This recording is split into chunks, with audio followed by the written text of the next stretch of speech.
buscando de Deus uma direção de algo para ministrar na vigília, o Senhor me trouxe aqui o Evangelho de Marcos, no capítulo 1, no verso 14 e 15, onde a palavra diz assim: depois de João ter sido preso, foi Jesus para a Galiléia pregando o Evangelho de Deus e dizendo: o tempo está cumprido e o reino de Deus está próximo.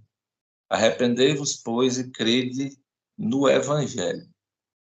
Então, eu queria fazer uma breve oração também agora. Deus, eu quero louvar e glorificar o teu nome, Senhor, nessa manhã, te engrandecer e bendizer.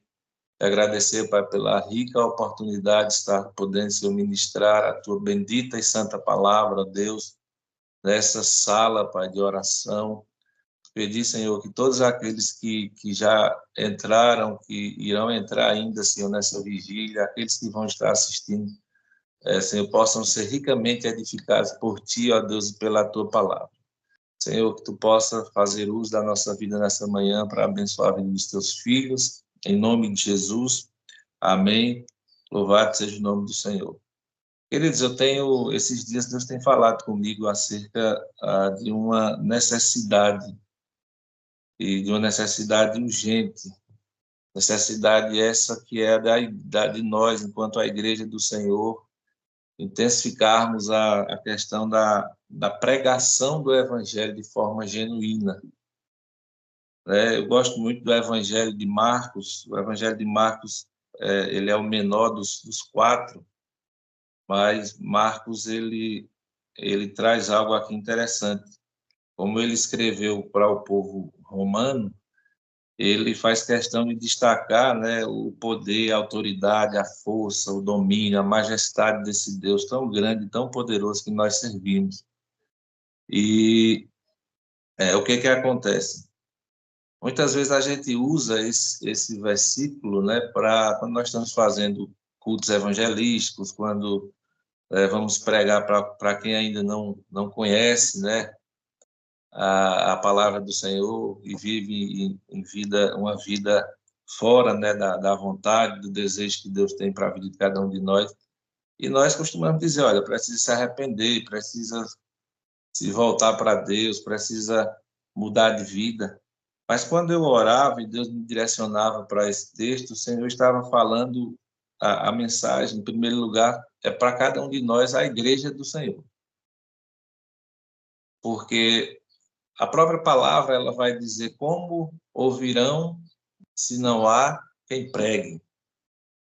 Então, existe essa urgência de que nós que conhecemos o evangelho puro e verdadeiro do Senhor, nós possamos entender que o tempo está cumprido. Jesus, ele está às portas e nós precisamos intensificar a questão da pregação do evangelho. Mas eu falo do evangelho que eu e você nós conhecemos, o evangelho puro, o evangelho que não é misturado, porque hoje nós observamos que muitas igrejas têm pregado o evangelho, né, sobretudo aqui no Brasil, mas é um evangelho que nós podemos dizer que é um evangelho misturado, o evangelho que muitas vezes é um evangelho que massageia o ego do homem, o evangelho que muitas vezes é um evangelho de vantagens, o evangelho que não confronta o homem em relação ao seu pecado. É um evangelho que enche as igrejas, mas que não povoa o céu. E nós sabemos, irmãos, que o evangelho que cura as pessoas, que transforma, que liberta, que sara, que leva para morar no céu, é o evangelho cristocêntrico, em que o homem ele sai do centro e Jesus ele volta a ser a pessoa, a figura mais importante. É o evangelho que diz que ele é amor, que ele ama, que ele perdoa, que ele transforma, que ele abençoa, mas que diz também que ele é um reto juiz e que um dia ele irá julgar cada um conforme, né, as suas práticas, os seus pecados. Então, nós precisamos, irmãos, intensificar. Eu creio que essa sala de oração, essa vigília, ela tem esse objetivo também de intensificar a frente de batalha do Evangelho.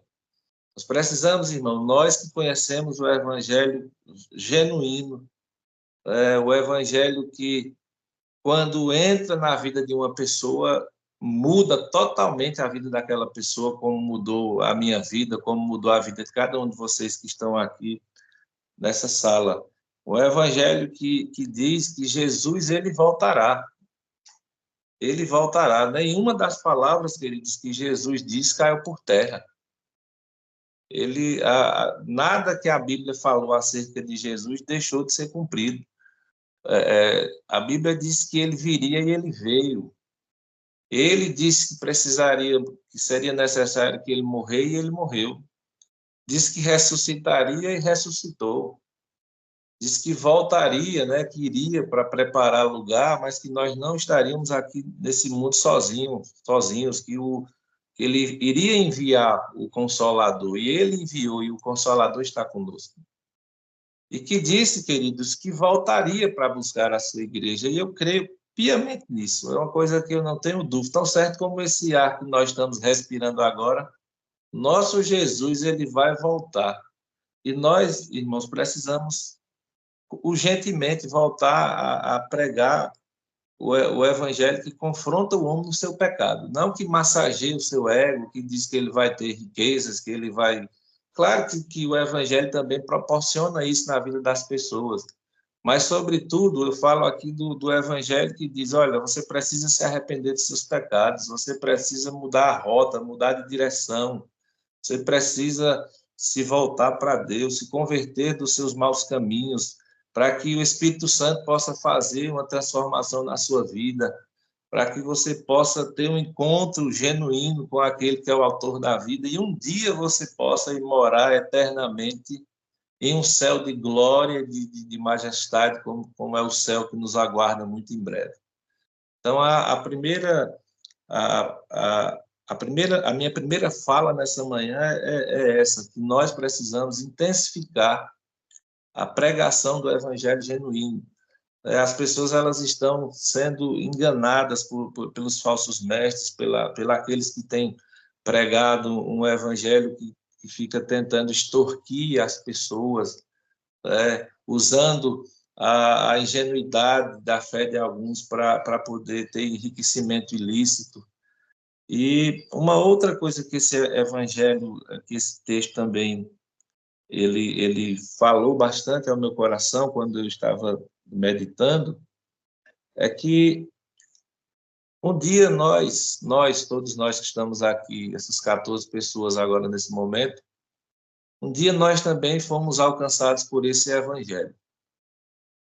Um dia alguém pregou para nós, dizendo que nós também precisávamos nos arrependermos, precisávamos pedir perdão ao Senhor pelas nossas vidas e práticas. E esse evangelho, ele nos alcançou, ele veio morar na nossa vida, nós fomos encontrados pelo Senhor, nós fomos transformados, o Espírito Santo, ele veio morar e habitar nas nossas vidas, e hoje nós podemos abrir a nossa boca e dizer em alto e bom tom que há um céu esperando por nós. E um dia nós estaremos com o Senhor, como a Bíblia diz, andando em ruas de ouro e de cristal, fazendo parte do grande coral celestial que bendiz e que glorifica o nome do Senhor. Então, a palavra que o Espírito ministrava no meu coração para essa manhã também é que nós que já conhecemos o Evangelho do Senhor, que fomos alcançados por esse Evangelho, nós precisamos, irmãos, permanecer firmes, constantes, inabaláveis, né, na presença do Senhor. Né? Eu acho interessante, queridos, que nós temos aqui muitas mulheres aqui nessa live, nessa sala de oração, na verdade. E quando você vai olhar para a Bíblia ela vai citar mais de 100 mulheres E só teve uma dessas mulheres que Jesus disse assim: lembre-se dela. Vocês lembram que Jesus disse: lembrai-vos da mulher de Ló. Então, Jesus não mandou lembrar de Sara, mulher de Abraão. Jesus não mandou lembrar de Esté, de Débora, né, de tantas e tantas mulheres que a Bíblia cita. Jesus, na verdade, não manda se lembrar nem da sua própria mãe Maria, né? Mas um dia ele falando sobre os assuntos dos finais dos tempos, com seus discípulos, ele disse assim: lembrai-vos da mulher de Ló. E eu fiquei um dia questionando isso e orando, e o Espírito Santo ministrou no meu coração que nós devemos nos lembrar dela para termos um exemplo de não agirmos como ela, porque ela foi a que olhou para trás e retrocedeu. Então, quando nós olhamos, irmãos, quando Deus manda os anjos irem lá para salvar a família de Ló, ele só tinha uma ordem, era para fazer só uma coisa, não olhar para trás. E ela olhou para trás. Então, assim, eu quero trazer para a minha vida e para a sua vida nesta manhã que nós permanecermos firmes, olhando para o autor e o consumador da nossa fé, que é Jesus Cristo. Permaneçamos firmes no Senhor. Eu sei, queridos, que às vezes as lutas elas são grandes, né? Eu sei que fazer a vontade de Deus, renunciar muitas coisas, às vezes não é fácil. Às vezes você ter que obedecer, você ter que falar aquilo que Deus ministra no seu coração para as pessoas. Muitas vezes as pessoas elas não entendem, elas não recebem. Muitas vezes as lutas elas são grandes demais e às vezes a gente até se questiona, será que realmente vale a pena gastar uma vida toda servindo ao Senhor? E, queridos, o Espírito Santo ministra no meu coração que sempre valerá a pena servir, honrar e glorificar o nome do Senhor. Porque o Senhor, Ele está conosco, o Senhor, nessa nossa caminhada de rumo ao céu, Ele está conosco todos os dias, Ele nos orienta, Ele nos consola, Ele nos fortalece, Ele nos anima, Ele tem misericórdia, Ele usa, né, as nossas vidas. É Ele que diz que nós não devemos temer, que Ele é com cada um de nós. Então, que nessa manhã, querido, você entenda isso. Há uma necessidade da pregação do Evangelho, nós precisamos fazer a nossa parte, e há uma outra necessidade, nós precisamos permanecermos firmes e inabaláveis nessa caminhada, porque a linha de chegada já está bem ali, e um dia nós vamos adentrar as regiões celestiais e ouvir do nosso Deus: sede bem-vindos, benditos do meu Pai. Para isso, queridos, permaneçamos firmes, possamos nos encher a cada dia do Espírito Santo do Senhor. Né? Então, essa era a reflexão que eu queria trazer para a minha vida, para a sua vida, para todos aqueles que vão estar assistindo, ouvindo depois. A Igreja do Senhor está na hora passou da hora, na verdade, de cada um de nós entendermos o nosso compromisso, a nossa responsabilidade com a pregação do Evangelho genuíno. As pessoas elas estão aprisionadas por um vírus chamado pecado. E esse vírus vai matá-las e vai levá-las para o inferno. Mas nós temos, irmãos, o remédio. O remédio é a palavra de Deus, o Evangelho de Jesus Cristo. Então, querido, permaneça firme e inabalável a presença do Senhor, e eu quero agradecer aqui a todos vocês pela essa rica oportunidade.